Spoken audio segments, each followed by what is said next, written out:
बापू मला पैसे द्या ना. समन घ्यात पडून आज मी धावताना नुसते पैसे मागालेत बुवा. अरे ते ह्या बापाने का मी हाजर ठेवलेत का पैसे? हा मी मला जपायचे मलाच म्हणते.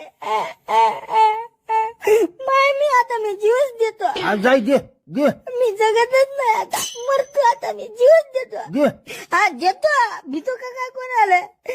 जीव देतो आणि चिठ्ठीमध्ये तुमचं नाव लिहितो. काय अरे बाबा ए नाही नाही नाही नाही नाही मोह नाव नको लिहू, मोह नको लिहू. लिहितो. अरे नको रे बाप्पा. मग मला पैसे द्या. बाबा अरे ए चिकिया अरे पैसे नाहीत रे बापा म्याकडं. बरं बरं मला सांग तुला काय घ्यायचं? हा हा मला फटाके घ्यायचे. अच्छा अच्छा अच्छा बरं फटाकेपेक्षा रॅकेट घेणार रे. हा द्या. कुठे आहे? हे काय माझ्या धोत्रात आहे ना. नाही, जा तिकडे. अरे तर मग